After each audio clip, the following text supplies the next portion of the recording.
All right, gather around, my pixel-loving plebeians of scholarly pursuits. Class is now in session.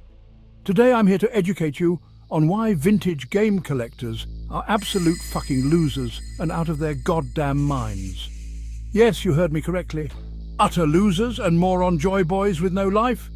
Now let's dive right into all the reasons why these so-called joystick jockeys are out of their bloody goddamn minds. They spend thousands of dollars on video games they'll never play. Mate, it's like buying a classic Porsche that looks and runs like new but taking the bus instead. Such a goddamn waste. They call it preservation, but it's just hoarding with a fancy name. Buying a vintage game for an investment, probably better than Wall Street. But just think if you bought Bitcoin back in 2011. Yeah, now that would be an investment. Thought about it myself, but instead spent it on a few tugs at the old massage parlour. Oh, well, good times that. They worship a minty complete in-box game, or as in nerd-speak CIB, more than their wife. But last I checked, cartridges don't pay the rent. These games often require obsolete hardware. Good luck finding a CRT TV in 2024. It's like having a very pretty girl over on a date. She has a great rack and albeit a few daddy issues, but what chick doesn't nowadays? Am I right?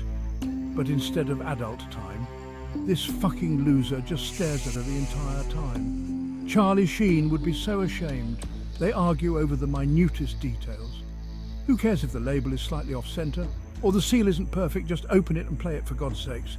They pride themselves on their rare collections. Mate, who are you impressing? Other losers? Scouring eBay 20 hours a day, looking for that elusive copy of Grand Theft Auto Chinatown Wars for your PSP. I know, mate, been there myself, and that's a rabbit hole hard to climb out of. Know from experience that one. Know from experience that one. They spend hours dusting and maintaining their collections. They can't even clean their own toilet. They're often sitting in their homes, basements, or man cave for weeks on end, making sure their collection is flawless. How about go outside and get some fresh air for once, mate? They use terms like mint condition. It's a game, not a bloody coin, mate. They brag about their eBay conquests and post them on YouTube for the world to see all 5 of them. They think they're historians. Spoiler alert, you're not even close. You're just a loser living in a studio apartment. They join online forums to discuss their collections. Get a life, seriously. They get upset when they find out their prized grail of a video game is counterfeit. You win some, you lose some, I guess.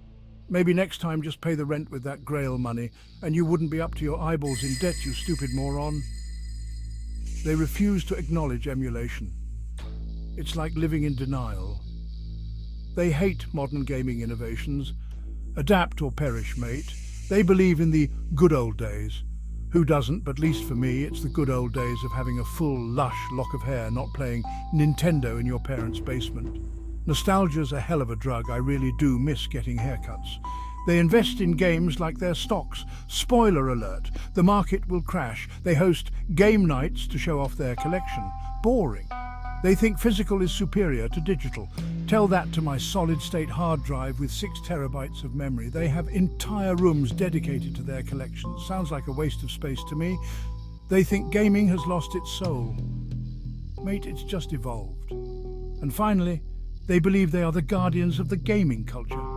Reality check. You're not. You're just a bloody loser. So there you have it, folks. 25 reasons why vintage game collectors are total losers. Now, if you'll excuse me, I have some actual games to play. Have to beat Grand Theft Auto 5. I hear 6 is coming out in less than a year. Cheers and game on, you fucking pathetic losers.